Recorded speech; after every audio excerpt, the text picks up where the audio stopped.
महाभागवतों के चरित्र सुनने से हमारे हृदय में विशाल भक्ति का प्रादुर्भाव होता है। 12 महाभागवतों में भीष्म जी महाराज बड़े ही महामहिम प्रभु श्री कृष्णचंद्र के अनन्य भक्त है, और ऐसी सत्यनिष्ठा किसी भगवत स्वरूप महात्मा में ही पाई जाती है, अन्यथा नहीं। अमोघ वचन, जो निश्चय कर लिया वो प्राणपन से निर्वाह किया, जिनके जीवन में सत्य ही सत्य है कि मुझे और कोई साधारण स्त्री अपने गर्भ में धारण नहीं कर सकती। हे मां, आप कृपा करो और मुझे अपने गर्भ में धारण करो। तो गर्भ में धारण करने वाले पिता का चयन ब्रह्मलोक में विराजमान महाभीष के रूप में श्री गंगा जी ने किया। वही भूतल पर प्रतीप राजा के पुत्र महाराज शांतनु के रूप में प्रकट हुए ब्रह्मलोकवासी महाभीष राजा। बड़े ही प्रभावशाली बाल्यावस्था से ही थे। परम तपस्वी राजा शांतनु देवराज इंद्र के समान तेजस्वी थे। एक दिन प्रजा रक्षा के लिए रुग्ण और हिंसक, जिनके जीवित रहने पर प्रजा में संक्रामक रोग फैल सकता है, ऐसे पशु, और जो घोर हिंसा स्वभाव वाले हैं, ऐसे पशुओं को प्रजा रक्षा के लिए मारने के लिए वो वन में जाया करते थे। एक दिन उन्होंने गंगा के किनारे ही भ्रमण कर रहे थे, देखा अपने तेज कांति से मानो कई सूर्य एक साथ उदय हो गए हों। ऐसी तेजस्विनी नवयुवती सुंदरी लक्ष्मी जी के समान ऐश्वर्य और सुंदरता से युक्त धीरे धीरे महाराज शांतनु के समीप आ रहे। उनके सारे अंग निर्दोष गौर वर्ण, ऐसा मोहिनी सुंदर रूप, उस पर बड़ी ही दिव्य साड़ी धारण किए हुए। देखते ही राजा शांतनु का शरीर स्तब्ध हो गया। ऐसा रूप तो कहीं सुना भी नहीं था जैसा रूप देखा। आश्चर्यचकित हो गए। थोड़ी देर के लिए दोनों नेत्र अपलक हो गए, पलक झपना बंद हो गए, मानो मूर्ति खड़े हो। ऐसी दिव्य कांति, ऐसी दिव्य सौंदर्य सुधा समीप आकर के महाराज शांतनु की तरफ सांत्वना देते हुए बोले, आप धैर्य धारण कीजिए, मैं आपकी ही सेवा के लिए आया। तब इनमें साहस हुआ बात करने का। शांतनु जी ने कहा, मैं देख करके ही बता रहा हूं कि तुम कोई दानवी, गंधर्वी, अप्सरा, यक्षी, नाग कन्या या मानवी हो ही नहीं सकती। त्रिभुवन में ऐसी कोई सुंदरी नहीं है। मुझे पता है, क्योंकि ब्रह्मलोक से सीधे आए हैं तो सब कुछ पता है। इनकी स्मृति, इनका ध्यान, इनकी तपस्या इतनी जोर की है कि ऐसी सुंदरी तो हमने देखी ही नहीं। पर मैं तुमसे प्रश्न नहीं करूंगा कि तुम हो कौन, बस मेरी याचना है कि मैं आपका संग चाहता हूं। जब शांतनु जी ने ऐसी प्रार्थना की तो मधुर मुस्कान युक्त महायशस्विनी त्रिपथगामिनी भगवती गंगा जी उनके ऐश्वर्य की वृद्धि के लिए उनसे कहा, मैं आपका संग स्वीकार करती हूं, आप इस योग्य हैं, पर मैं कभी बुरा से बुरा करूं या भला से भला करूं, आप कभी प्रश्न नहीं करेंगे। कार्य में आप रोकेंगे नहीं, किसी कार्य में मुझे कभी अपरिवचन नहीं बोलेंगे। जिस समय अपरिवचन या कोई प्रश्न, उसी समय मैं आपसे विलग हो जाऊंगी। निश्चय मेरी ये शर्त है, यदि आप स्वीकार करें तो फिर मैं आपका संग स्वीकार करती हूं। तथेति सा सदा तूक्ता तदा भरत सत्तमो प्रहर्ष मतुलम लेभे प्राप्यतम पार्थिवोत्तमम। शांतनु जी ने कहा, तथास्तु, जैसा तुम चाह रहे हो वैसे ही हमारे आचरण होंगे, हम तुम्हारी शर्त स्वीकार करते हैं। महाराज शांतनु भगवती गंगा जी को रथ पे विराजमान करके उनकी राजधानी हस्तिनापुर में उस महल में जैसे देवराज इंद्र का महल, ऐसे महल, उसमें देवी गंगा जी को विराजमान किया। जितेंद्रीय महाराज शांतनु ब्राह्मणों को बुलाकर स्वस्ति वाचन कराया। जो पिता का आदेश जैसा था कि कुछ पूछना नहीं, कुछ नहीं पूछा, आदेश कर दिया। शास्त्रीय विधान के अनुसार इस देवी से पाणी ग्रहण संस्कार में करूंगा। महाराज शांतनु ने शास्त्र मर्यादा के अनुसार पाणी ग्रहण किया। कुछ समय के बाद एक पुत्र प्रकट हुआ। बड़ा महल में आनंद उत्सव मनाया जाने लगा। अभी आनंद उत्सव हो ही रहा था कि देवी गंगा जी ने उस पुत्र को लिया और चल पड़ी अपनी धारा की तरफ, और वहां जाकर कहा, ऐ वत्स, तुम्हें पता होना चाहिए तुम वशु हो, वशिष्ठ जी के शाप से तुम मनुष्य लोक में आए हो, मैं तुम्हें ज्यादा यहां टिकने नहीं दूंगी, जाओ तुम अपने वशु स्वरूप को प्राप्त करो। ऐसा कह के अपनी धारा में डाल दिया, तुम्हें मैं शाप से मुक्त करती हूं। और बड़ी प्रसन्न मुद्रा में फिर महल लौट आए। महाराज शांतनु भारी असंतुष्टता को प्राप्त हुई कि प्रथम बालक, और इसने हत्या कर दी बालक की, पर कुछ बोले नहीं। दूसरा बालक हुआ, वही प्रक्रिया, 7 बालक प्रकट हुए, 7 को गंगा की धारा में प्रवाहित कर दिया जीवित। जब 8वां बालक गर्भ में आया, जेवी लेकर के चली, अथैनामष्टमे पुत्रे जाते प्रहसतीमिव उवाच राजा दुःखार्तः परीक्षन् पुत्रमात्मनः। जेवी चली तो महाराज शांतनु पीछे से, ये क्या तू अमंगल कर रही, कौन है तू? ऐसी तो कोई मां नहीं देखा हमने सृष्टि में जो प्रकट होते हुए अपने बालक को नष्ट कर दे। मावधि कश्य काशित किम हिनत्सि सुतानिति पुत्रग्नि सुमहत पापम संप्राप्तम ते सुगर्हितम। अय बालकों का वध करने वाली सुंदरी, तू कौन है? किसकी कन्या है? कितनी निर्दयी हृदय की है कि प्रकट होते ही बालक को मार देती। अय पुत्र घातिनी, अब तुझे अपना परिचय देना होगा। बड़े क्रोध से युक्त होकर मार्ग रोक लिया, कौन है तू? बड़े शांत भाव से, पुत्र काम न तेहन्मी पुत्रम पुत्रवतांबर जीर्णस्तु मम वाशोयम यथा सा समय कृतः। अय पुत्र की इच्छा रखने वाले नरेश, तुम मेरा परिचय नहीं जानते, इसीलिए कट वचन बोल गए। पुत्रवानों में तुम महाभाग्यशाली पुत्रवान हो गए। नहीं मारूंगी इस पुत्र को, क्योंकि तुमने टोक दिया, रोक दिया, और मेरी शर्त भूल गए। मेरा समय समाप्त हुआ। जानते हो मुझे, मैं कौन हूं? मैं त्रिपथगामिनी भगवती गंगा हूं, कोई पुत्र घातिनी या कोई पापिनी नहीं हूं। हाथ जुड़ गए शांतनु के। गंगा जी,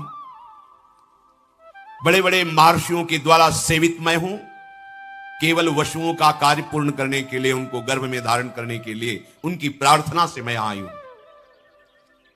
ठीक है, तुमने टोक दिया। ये 8वां पुत्र महातेजस्वी महाभाग देववशु है। वशिष्ठ जी के शाप से 7 तो मुक्त कर दिए, 8वें को तुमने रोक दिया। अब ये यही रहेगा, आजीवन मृत्यु लोक में रहेगा। तुम्हारे सिवाय ऐसा त्रिभुवन में कोई राजा नहीं जो मेरा संग कर सके। तुम वशुओं के पिता हो। मानवीय सृष्टि में ऐसा कोई है नहीं कि इन वसुओं को गर्भ में धारण कर सके। अतः इन वसुओं की प्रार्थना से इनकी मां बनने के लिए मैंने मानव शरीर धारण करके तुम्हारा संग किया। मैंने पहले ही कह दिया था वशुओं से कि तुम्हारे जन्म होते ही तुम्हें मैं मुक्त कर दूंगी। ये वशु हैं, कोई और नहीं है। मैं पुत्र घातिनी नहीं हूं, इनको शाप से मुक्त किया है। महान व्रत का पालन करने वाले तुम्हारे इस पुत्र को मैं भी तुम्हारे पास नहीं छोड़ूंगी।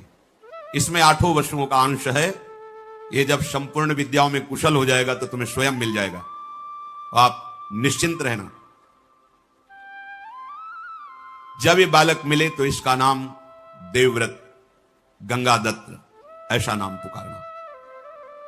गंगा जी ने महाराज शांतनु को जो अपना परिचय दिया तो अवाक हो गए। मेरी पत्नी के रूप में भगवती गंगा जी थी। अगर पहले बता देते तो शायद उनकी साहस वृत्ति इतनी ना पड़ती। देखते ही देखते पुत्र सहित गंगा जी अंतर्धान हो गई। 16, 8, 4, 8 36 वर्ष तक गंगा जी के वियोग में वहीं वन में ही अधिक समय व्यतीत करते महाराज शांतनु। वही गंगा जी का ध्यान, उन्हीं का स्मरण।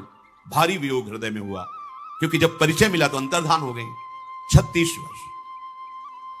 एक दिन विचरण कर रहे थे, देखा गंगा की धारा प्रवाहित होती हुई रुकने लगी। विचार किया कि ऐसा कैसे हो सकता है। आगे बढ़े तो देखा विशेष रूपवान, बलवान, आचारवान, तेजस्वी एक बालक अपने धनुष में प्रत्यंचा चढ़ाकर बाणों से गंगा की धारा को रोक दिया।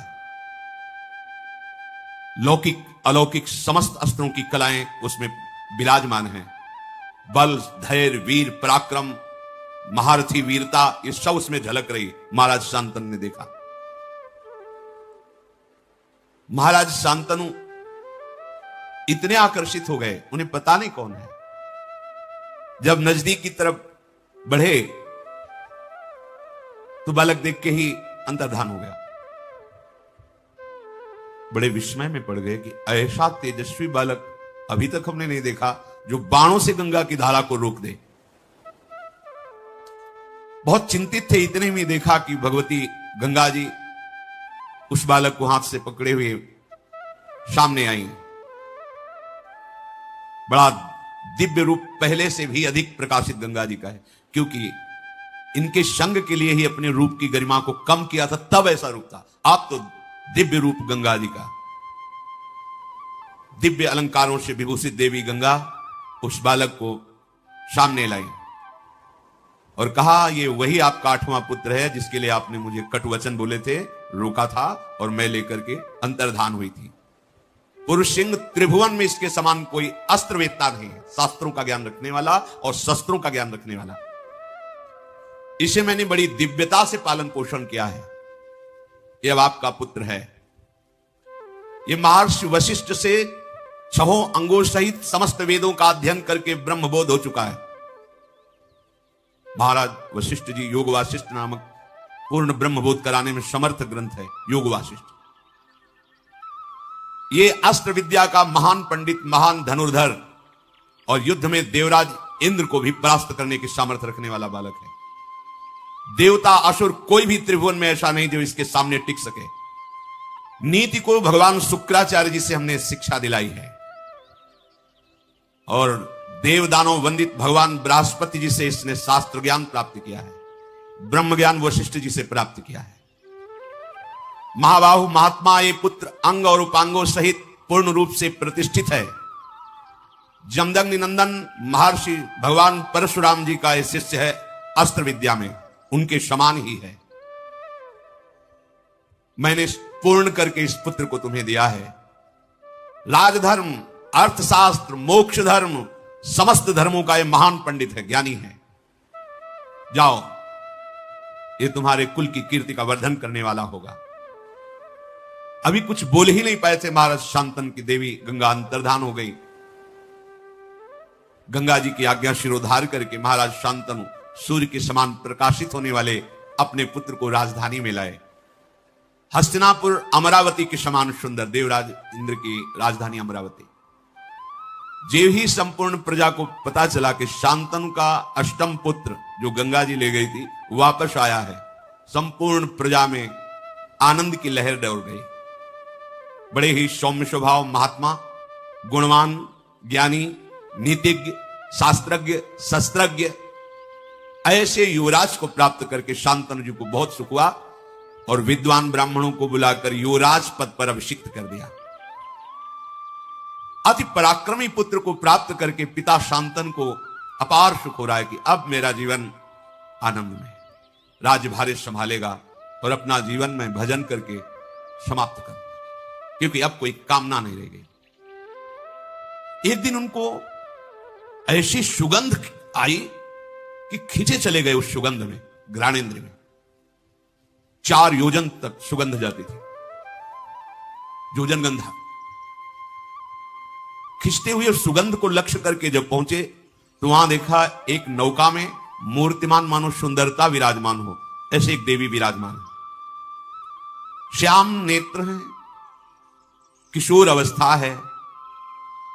देखते ही महाराज का चित्त जो कह रहा था कि अब तो पूर्णता है, अब कुछ नहीं चाहिए, बदल गया। शांतनु उनके रूप, माधुर्य, सुगंध और वाणी भगवान व्यासदेव की मां है।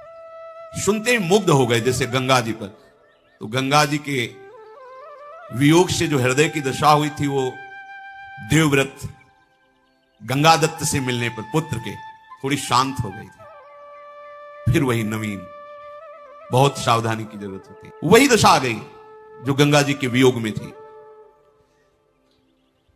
सीधे उतरे नाव से, तुम्हारा घर कहां है बताया। वहां गए, चक्रवर्ती सम्राट है। जे ही देखा निषाद ने कि महाराज पधारे, प्रणाम किया, अर्घ दिया, पूजन किया। महाराज मेरे तो भाग्य खुल गए, आप जैसे प्रतापी राजा यहां पधारे हैं। क्या आज्ञा है, क्या सेवा करूं? वो जो नौका में विराजमान युवती है तुम्हारी पुत्री है? हाँ महाराज, मैं तुम्हारी पुत्री का वरण करता हूं और उसको मांगने आया हूं तुमसे।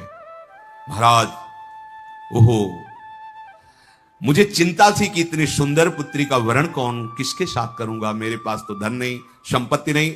भगवान ने मेरी बात सुन ली। आप जैसा तेजस्वी, आप जैसा महान सम्राट स्वयं मांगने आया, ये तो मेरी पुत्री का भाग्य और मेरा भी भाग्य है। परंतु आप राज्य के अधिकारी मेरी पुत्री के नहीं, पुत्री का अधिकार मेरे हाथ पर है। तो अब मैं जैसा कहूंगा वैसा आपको करना होगा, तब आपको पुत्री मिलेगी। राजा के रूप में आपका स्वागत कर लिया, पर पुत्री मांग रहे हो तो उसके लिए मेरे पास शर्त है। उस शर्त को पूरी करो और पुत्री को ले जाओ। यदि आप मेरी पुत्री को अर्धांग में विराजमान करना चाहते हो तो सत्य को सामने रखकर मेरे सामने प्रतिज्ञा करो, इससे जो संतान होगी वही हस्तिनापुर के सिंहासन पर विराजमान होगी। शांतनु ने कहा ऐसा कभी नहीं हो सकता, मैं गंगा पुत्र देवव्रत के स्थान को किसी को नहीं दे सकता। तुरंत वहां से चल दिए। अब हृदय में वही विरहाग्नि जो गंगा जी के अंतर्धान होने पर हुई थी। अब बोल सकते नहीं किसी से, हृदय जल रहा है एकांत में, बस कि अब क्या करें, कोई उपाय नहीं। देवव्रत युवराज पद पर हैं और पूर्ण समर्थ हैं। मैं उनके भाग्य पर ऐसा नहीं कर सकता कि वो राजा ना बने और इसका पुत्र राजा बने, कभी नहीं कर सकता। अपने सुख के लिए ऐसा कभी नहीं कर। दुचित हो गए, इधर ये भाव और उधर उस रूप और वाणी को सुनने के बाद बिक गए महाराज शांतनु। रोज का रोज शरीर बीमार होने लगा, अस्वस्थ होने लगे महाराज शांतनु। देवव्रत ने एक ही दृष्टि में देखकर पहचान लिया कि कोई आंतरिक विषय है जिस पर महाराज अस्वस्थ हो रहे हैं। जाकर के प्रणाम किया और कहा, पिताश्री आपका कुशल मंगल। भूमंडल का क्या कोई ऐसा भी नरेश है जो आपकी आज्ञा का पालन नहीं कर रहा? आप आदेश कीजिए, अभी मैं उसको परास्त करके आपके चरणों में। या कोई आपकी ऐसी आंतरिक दुख वृत्ति है जो आप किसी को बता नहीं सकते? अब आपका मौन रहना ठीक नहीं, आपके स्वास्थ्य के लिए। आप चक्रवर्ती सम्राट पद पर हैं, आपको बोलना ही होगा, आपको हमसे बात करनी होगी। आपकी कांति मलिन हो रही है, आपका शरीर पीला हो रहा है, आप खिन्न हैं। साधारण बात तो है नहीं, यह कोई रोग नहीं है। मैं जानता हूं कि मैं प्रतिकार कर सकता हूं आपके इस चिंतन का, पर आपको उत्तर देना होगा। शांतनु ने कहा, बेटा इसमें संदेह नहीं कि मुझे कोई रोग नहीं है, मैं भारी चिंता में डूब गया हूं। कैसे तुम्हें बताऊं, तुम पुत्र हो, कैसे तुम्हें अपनी चिंता की बात बताऊं? पर जब तुम पूछ रहे हो तो तुम इस विशाल वंश के मेरे एक ही पुत्र हो। मुझे पूर्ण पता है कि तुम पुरुषार्थ में समर्थ हो। मुझे पूर्ण विश्वास है हस्तिनापुर के सिंहासन की योग्य भी तुम ही हो। पर मैंने एक नवयुवती देखी तो मैंने विचार भी किया कि अगर एक पुत्र पे कोई संकट आ जाए तो पूरा का पूरा सिंहासन खाली। इस भाव की पूर्ति के लिए भी, और मेरा मन भी आसक्त हो गया है, इसके लिए मैं द्वितीय विवाह करना चाहता था, पर ऐसी शर्त रख दी कि मैं उसे निर्वाह नहीं कर सकता। तुम्हारा कल्याण हो, तुम आनंदित रहो, तुम शूरवीर हो, कभी किसी बात को सहन ना कर सको ऐसा नहीं, धैर्यवान हो, मेरी बात को छुपाओ और तुम राज्य सेवा में लगो। मैं संदेह में पड़ गया हूं, जब तक कि संदेह निवृत्त नहीं होगा तब तक मुझे शांति नहीं मिलेगी। अपने पिता के हितैषी बूढ़े मंत्रियों को बुलाया और कहा, साफ साफ बताओ। पिता ने बताया नहीं। किससे आसक्त हैं पिताजी, क्या शर्त है? तो उनका, मैं इतना जानता हूं कि कोई निषाद राज की कन्या है, पर शर्त क्या है मुझे पता नहीं, है तो सारथी ही बता सकता है, क्योंकि महाराज का सारथी महाराज के साथ वहां तक गया था, हम सब पीछे ही थे। देवव्रत जी ने पिता के सारथी को बुलाया और प्रणाम किया, क्योंकि पिता के ही तुल्य सम्माननीय होता है, और कहा, महाप्राज्ञ अर्थात तुम परम ज्ञानी हो, जो मैं पूछ रहा हूं पिता के हित के लिए, राजा के हित के लिए पूछ रहा हूं, सत्य बोलना। किससे मेरे महाराज का अनुराग हो गया है? तुम सत्य परिचय बताना, और क्या शर्त है? उनका महाराज, वो कोई राजकुमार की कन्या नहीं है, राजा की कन्या नहीं है, वो एक धीवर की कन्या है, पर इतनी सुंदरी है कि मैंने भी ऐसी सुंदरता नहीं देखी। आपके महाराज ने जाकर के मांगा स्वयं कि मुझे पत्नी के रूप में वरण करने के लिए अपनी कन्या दे दो, तो उसने शर्त रख दी कि इसके गर्भ से जो पुत्र होगा वही हस्तिनापुर का सम्राट पद स्वीकार करेगा। आपके पिताजी वहां से तुरंत चल दिए कि मैं ऐसा कदापि नहीं कर सकता। इसके बाद ऐसी दशा को प्राप्त है, अब आपको जैसा उचित लगे। देवव्रत ने समस्त वृद्ध मंत्रियों को बुलाया और भी विशिष्ट अधिकारियों को, क्योंकि युवराज पद पर हैं, और बिना सूचना के अपने पिता के सारथी को लेकर वहां पहुंचे निषाद के घर में। जो ही निषाद ने देखा कि देवव्रत अपने मंत्रिमंडल के साथ पधारे हैं, विधिवत पूजा करके पृथ्वी पर माथा रख करके प्रणाम किया और कहा, आज मेरे भाग्य खुल गए कि आप गंगा पुत्र देवव्रत हमारी कुटिया में पधारे, अहो भाग्य। उन्होंने कहा, यहां मैं पूजा स्वीकार करने नहीं आया, याचना करने आया हूं। क्या शुल्क रखा है आपने अपनी पुत्री के लिए? जो भी चाहोगे मैं तुम्हें दूंगा, पर मेरे पिताश्री के लिए तुम्हारी ये कन्या चाहिए। महाराज, वो तो स्पष्ट मैंने कह दिया था कि हमारी पुत्री के गर्भ से जो पुत्र होगा वही राज सिंहासन पर बैठेगा। और महाराज शांतनु के आप अकेले पुत्र हैं, शस्त्रधारियों में श्रेष्ठ हैं, आपके सामने कोई टिक नहीं सकता, मुझे पता है। तो भला मैं अपनी पुत्री के पुत्र की रक्षा के लिए ऐसा वरदान क्यों ना मांगू? कहीं आपकी भ्रकुटी बिगड़ गई तो? ये कन्या मेरी नहीं है, ऐसा मत समझना कि निषाद की कन्या है। ये आर्य पुरुष की संतान है, ये गुणों में आपके समान है, जन्म भी आपके समान ही महापुरुषों से हुआ इसका। मछली के उदर में सत्यवती जी को निकाला था निषाद ने, इसीलिए पिता कहे गए। सत्यवती की योग्य अगर भूमंडल में है तो केवल महाराज शांतनु ही है, मुझे पता है, पर मैं बिना शर्त के नहीं दे सकता। इस शर्त का तुम्हें पालन करना होगा, क्योंकि मुझे पता है यदि आप गुस्सा हो गए तो आपका शत्रु चाहे गंधर्व हो या देवता हो या कोई दैत्य हो, आपके सामने टिक नहीं सकता। सत्यवती का बालक अगर कोशिश भी करेगा तो राज सिंहासन के समीप भी नहीं पहुंच सकेगा, क्योंकि आप जैसा महारथी है। इसलिए मैं अपनी पुत्री नहीं दे सकता जब तक आप या आपके पिता ऐसा वचन नहीं देते। बस अगर यह बात आप पूर्ण कर लें तो। निषाद के ऐसा कहने पर समस्त मंत्रियों और राज पदाधिकारियों के सामने कहा कि मैं अपने पिता का मनोरथ पूर्ण करने के लिए ये प्रतिज्ञा करता हूं कि कभी राज सिंहासन पर नहीं बैठूंगा। युवराज पद पर हूं तो जीवन भर सिंहासन की रक्षा करूंगा, और जो तुम्हारी पुत्री से पुत्र होगा वही राज सिंहासन पर, यह मैं प्रतिज्ञा करता हूं। बोले, महाराज ये दोष युक्त हमें इसमें दिखाई दे रहा है, क्योंकि आज तक कोई ऐसा पुरुष पैदा नहीं हुआ कि आपका विरोध सह सके। तो आप तो ऐसा बोल गए, लेकिन जब आप ब्याह करेंगे वो आपका पुत्र पैदा होगा, तो उसने तो संकल्प नहीं किया, वो तो मार के गिरा देगा और सिंहासन पर बैठेगा। जब उसे पता चलेगा कि आप युवराज पद पर थे और ऐसा हुआ तो बर्दाश्त नहीं करेगा। महाराज, मुझे डर लग रहा है ऐसा आपके कहने पर भी, इसलिए कन्या पर आपका पूरा अधिकार तभी माना जाएगा जब आप मुझे निर्भय कर देंगे। सत्यवती के हित के लिए राजाओं के मंत्रियों के बीच में आपको बात कहनी होगी जिससे मैं निर्भय हो जाऊं। और मैं जानता हूं कि आप कभी हंसी में भी मिथ्या नहीं बोलते, इसलिए आप जो बोलेंगे मैं स्वीकार करूंगा। पर आपका पुत्र सिंहासन का अधिकारी बनेगा तब किसका बस चलेगा? निषाद राज के अभिप्राय को समझकर सत्य धर्म में तत्पर रहने वाले देवव्रत ने अपने पिता का प्रिय करने की इच्छा से बड़ी ही कठोर प्रतिज्ञा की, जो किसी देवता, किसी दैत्य, किसी मानव ने आज तक नहीं की। अपने पिता के लिए उन्होंने कहा, मेरी बात सुनो, जितने दिव्य ऋषि, देवता, अंतरिक्ष के दैवी शक्तियां सब प्रकट होकर सुनो। मैं सत्य कहता हूं, पिता के लिए मैं आजीवन ब्रह्मचारी, ये बहुत बड़ी बात, पिता के लिए मैं आजीवन ब्रह्मचारी रहूंगा, कभी किसी स्त्री को स्वीकार ही नहीं करूंगा, ना राज सिंहासन में बैठूंगा, ना कभी ब्याह करूंगा, ना कभी ब्रह्मचर्य तोड़ूंगा।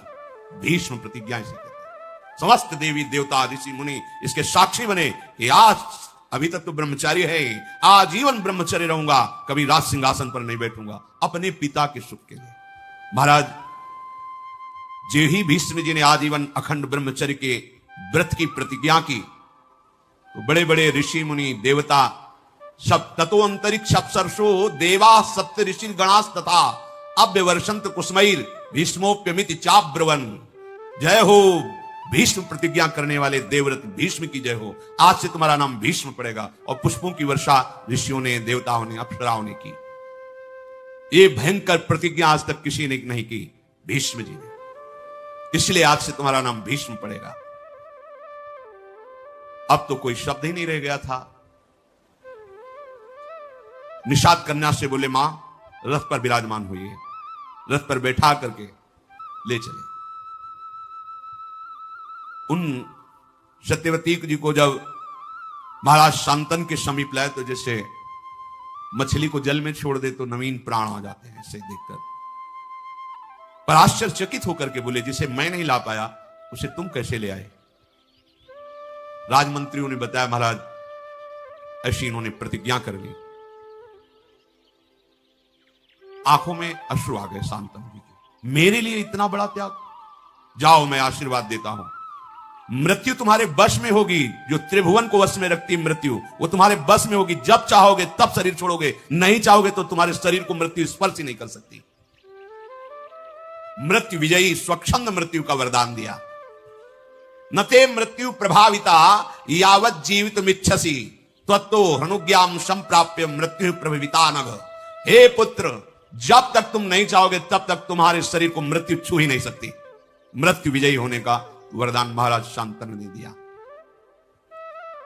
सत्यवती जी महातपस्वी चेदिराज वसु की पुत्री है। पालन निषाद राज ने किया। शांतनु ने ज्योतिषाचार्यों से जान करके कि ये विशुद्ध वसु की कन्या है, शास्त्रीय विधि से विवाह किया। महल में विराजमान हुए। कुछ काल के पश्चात सत्यवती जी के गर्भ से शांतनु का बुद्धिमान पुत्र चित्रांगद प्रकट हुआ, जिसका नाम चित्रांगद रखा गया। बड़ा ही पराक्रमी, श्रेष्ठ पुरुषों में सम्माननीय। शांतनु ने फिर दूसरा पुत्र प्रकट किया, जिसका नाम विचित्रवीर्य हुआ। चित्रांगद और विचित्रवीर्य। और भीष्म जी, गंगा से भीष्म जी और सत्यवती से चित्रांगद और विचित्रवीर्य महाराज शांतनु के प्रकट हुए।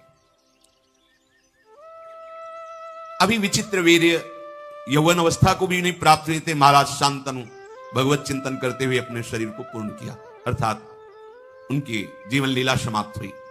शांतनु के शरीर छोड़ने के बाद सारा का सारा भार भीष्म जी के ऊपर, क्योंकि अभी बालक ही थे। सत्यवती जी से सम्मति लेकर शत्रुओं का दमन करने वाले भीष्म जी ने चित्रांगद को राज्य पर बिठाया, राज सिंहासन पर चित्रांगद नवीन अवस्था थी, इसलिए अभिमान को शासन में नहीं कर पाए। क्योंकि ऋषि कुल में तो रहे नहीं, राजमहल में रहे तो इतना अभिमान बढ़ गया था कि जो भी सामने बात करता, हस्तिनापुर के और संरक्षक भीष्म जी, वो सबका अपमान करके व्यवहार करते। और भीष्म जितने महान होते हुए बस इतना ही कह देते थे कि नहीं, वत्स सम्मान पूर्वक व्यवहार करना चाहिए, क्योंकि राजा पद पे हैं तो डांट नहीं सकते, पहले जाके सर झुकाना होगा। कोई भी मनुष्य हो, देवता हो, असुर हो, सबका आक्षेप करना, सबको अपमानित करना, चित्रांगद ने अपना ऐसा स्वभाव। तो एक गंधर्वराज का नाम था चित्रांगद, गंधर्वों का राजा था। वो एक बार सभा में आया, कहा राजकुमार मेरे जैसा कोई नाम धारण करे तो उसको मेरे से युद्ध करना होगा, मेरे पर विजयी हो तभी वो चित्रांगद नाम धारण कर सकता है, अन्यथा नहीं। मेरा नाम चित्रांगद है, मैं गंधर्वराज हूं, तुम्हें युद्ध के लिए ललकारता हूं। और धर्म ये कहता है जिसके लिए युद्ध ललकार हो वही लड़ेगा, ऐसा नहीं कि भीष्म जी लड़ लें। सभा से सम्मति पास हुई और कुरुक्षेत्र में चित्रांगद राजकुमार और गंधर्वराज चित्रांगद का युद्ध हुआ। और वो माया युद्ध का स्वामी चित्रांगद, जो गंधर्वराज है, मार डाला चित्रांगद राजकुमार को। कुछ नहीं कर सकते, क्योंकि द्वंद्व युद्ध है। ऐसा नहीं कि उसमें बचाव पक्ष या भीष्म जी अस्त्र चला दे, नहीं, धर्म कहता है ऐसा। अगर द्वंद्व युद्ध में जिसको ललकारा गया है और उसने ललकार स्वीकार किए तो वही निर्णय करेगा, वो मारे गए। अब तो हस्तिनापुर में बड़ी शोक की लहर छा गई। चित्रांगद के मारे जाने पर शांतनु भीष्म जी ने उनकी अंत्येष्टि क्रिया कराई। विचित्रवीर अभी बालक ही थे, पर सत्यवती जी से सलाह करके मंत्रियों से उनको राज सिंहासन पर अभिषेक किया, राजा के पद पर विराजमान किया। भीष्म जी आज्ञा के अधीन रह करके सिंहासन की पूर्ण रक्षा, बैठे केवल वो बालक ही तो हैं। चित्रांगद के मारे जाने पर विचित्रवीर्य अभी बहुत छोटे थे, पर राज्य का भार अर्थात सिंहासन पर उन्हें विराजमान किया गया। भीष्म जी रक्षा करते। अब धीरे धीरे नवकिशोर अवस्था आई। सत्यवती जी ने कहा कि भीष्म, इनके ब्याह की व्यवस्था तुम्हें करनी पड़ेगी, क्योंकि प्रायः ये बात थी कि निषाद कन्या से महाराज शांतनु ने ये पुत्र प्रकट किए, तो जैसे कोई बड़े बड़े राजा लोग स्वयंवर करते तो प्रायः निमंत्रण आदि के लिए भीष्म जी से सत्यवती जी ने कहा कि इनके ब्याह की व्यवस्था करनी होगी। गुप्तचरों ने बताया कि काशी में स्वयंवर की रचना हो रही है, काशी राज की तीनों कन्याएं स्वयंवर में वर का वरण करेंगी। भीष्म जी ने माता सत्यवती से कहा कि मुझे ही जाना पड़ेगा। आज्ञा ली। महारथियों में श्रेष्ठ शत्रु विजयी भीष्म अकेले सारथी को लेकर के वाराणसी पहुंचे और स्वयंवर सभा में जब प्रवेश किया तो बहुत से राजा बैठे हुए थे। सब देख के तालियां बजा के हंस दिए, वाह बाल ब्रह्मचारी, अब ब्याह का मन हुआ है, क्योंकि स्वयंवर में तो वही आएगा जिसका ब्याह का। अरे भाई, हम तो बड़ा सम्मान करते थे कि शांतनु नंदन भीष्म की अमोघ प्रतिज्ञा है, और ये क्या हुआ, ये तो यहां स्वयंवर में ब्याह करने के लिए आ गए। और खूब हंसी मजाक राजाओं ने। जब ऐसी हंसी उड़ाने लगे तो भीष्म जी बड़े धर्मात्मा थे। कहा कि तुम लोगों की निर्लज्जता से हमें कोई फर्क नहीं पड़ता है, तुम व्यर्थ में उपहास मत करो। मैं हस्तिनापुर सिंहासन की तरफ से आया हूं, महाराज विचित्रवीर के लिए इन कन्याओं को स्वयंवर से अपहरण करके ले जाऊंगा। तुम में जिसकी सामर्थ्य हो, तो मैं हस्तिनापुर की तरफ से हूं, मैं अपने लिए स्वयंवर में नहीं आया, मैं हस्तिनापुर सिंहासन की तरफ से आया हूं। सिंहासन में विराजमान महाराज विचित्रवीर के लिए इन कन्याओं को मैं बलपूर्वक अपहरण करके ले जाऊंगा। तुम में जिसकी सामर्थ्य मुझसे युद्ध करे। मैं धर्म के अनुसार हर कार्य करता हूं। सभा में भीष्म जी ने कहा, कई प्रकार के विवाह होते हैं जिनको मुझे पता है, मैंने धर्मशास्त्रों का गुरुजनों से स्वाध्याय किया है। कन्या को यथाशक्ति वस्त्राभूषणों से विभूषित करके गुणवान वर को बुलाकर उसे कुछ धन देकर उसके साथ ब्याह करना, ब्राह्मणों की उपस्थिति में उसे ब्राह्म विवाह कहते हैं। और धन नियत करके कन्यादान करना, धन ले करके कन्यादान करना, उसे आसुर विवाह कहते हैं। बलपूर्वक कन्या का अपहरण करना, उसे राक्षसी विवाह कहते हैं। और वर और कन्या की ही परस्पर केवल अनुमति से विवाह होना गांधर्व विवाह कहलाता है। अचेत अवस्था में पड़ी हुई कन्या को उठा ले जाना और विवाह कर लेना, उसे पिशाच विवाह कहते हैं। कुछ लोग वर और कन्या को एकत्र करके स्वयं उनसे प्रतिज्ञा कराते हैं कि हम दोनों गारस्थ धर्म का पालन करेंगे। फिर कन्या का पिता दोनों की पूजा करके अलंकार युक्त कन्या का वर के लिए दान करता है। यह प्राजापत्य विवाह कहलाता है। कुछ लोग आर्ष विधि करके ऋत्वज को कन्या देते हैं। इस प्रकार विवाहित होने वाले दैव विवाह की रीति से वो पत्नी प्राप्ति से दैव विवाह कहते हैं। ये 8 प्रकार के विवाह का वर्णन मैंने किया। मुझे धर्म का ज्ञान है। क्षत्रिय स्वयंवर की प्रशंसा करते हैं और स्वयंवर में बलवान राजा जबरदस्ती उन राजकुमारियों का अपहरण करके ले जाए, ऐसी विधान है। इसलिए धर्म के अनुसार मैं इन कन्याओं का अपहरण करता हूं अपने महाराज विचित्रवीर के लिए। ऐसा नहीं कि धर्म के विरुद्ध आचरण का। भूमि पालो, तुम लोगों की भुजाओं में यदि बल हो तो मुझे पराजित करो और इन कन्याओं को छीन लो। केवल हंसी मजाक करने से बात नहीं होती। मैं युद्ध के लिए संपूर्ण राजाओं को एक साथ निमंत्रण देता हूं। इन 3 कुमारियों को बैठा लिया, अब जिसकी भुजाओं में बल हो, मैं अकेले हूं, छुड़ा लो। भीष्म जी की बात सुनकर जितने वहां कन्या को प्राप्त करने के लिए राजा राजकुमार आए थे, सब ने अपने अपने कवच बांधने शुरू किए। भुजाओं में ताल ठोक करके भीष्म जी से लड़ने के लिए चले। जल्दीबाजी में कोई इधर कवच बांध रहा है, कोई उधर कवच बांध रहा है, मानो आकाशमंडल से तारे टूट पड़ रहे हो। ऐसे राजा चमकते हुए मुकुट, धनुष बाण भीष्म जी को घेर लिया। क्रोध में भर करके भवें टेढ़ी करके चारों तरफ से ऐसे बाण वर्षा करने लगे जैसे वर्षा में पानी की बूंदें गिरते हैं। भीष्म जी ने दिव्यास्त्र के द्वारा सब बाणों को भस्म कर दिया। रोंगटे खड़े हो गए राजाओं के। एक साथ इतने राजाओं का आक्रमण। संपूर्ण शस्त्रधारियों में श्रेष्ठ भरत कुल भूषण भीष्म जी ने क्षण भर में समस्त योद्धाओं को पराजित कर दिया। कन्याओं को साथ लेकर राजधानी हस्तिनापुर की तरफ प्रस्थान किया। पीछे से आवाज आई, भीष्म रुको। तो मुड़ करके देखा, महारथी शाल्व पीछे से ललकार रहा था। शाल्व का शारीरिक बल असीम था। बलवानों में महाबलवान साल्वराज उन 3 कन्याओं में से बड़ी कन्या जो अंबा थी, उससे पहले से इनकी मित्रता थी और यह निश्चय हुआ था कि स्वयंवर में वर्ण इन्हीं का होगा। भीष्म जी को कुछ पता नहीं था, उन्होंने तो अपहरण कर लिया। शत्रु सेना का संहार करने वाले भीष्म जी ने ललकार सुनी, रथ मोड़ दिया। बड़ा भयंकर युद्ध हुआ शाल्व का और भीष्म जी का। महारथी भीष्म जी ने क्षत्रिय धर्म का आश्रय लेकर शाल्व से युद्ध प्रारंभ किया। शाल्व ने भीष्म जी के ऊपर बड़े अस्त्रों का संधान किया, पर आश्चर्यचकित कर देने वाली बात, एक भी अस्त्र भीष्म जी का स्पर्श नहीं कर पा रहा, पहले ही भीष्म जी उसको नष्ट कर देते। युद्ध में ऐसी फुर्ती कहीं देखी नहीं गई जैसी भीष्म जी के अंदर।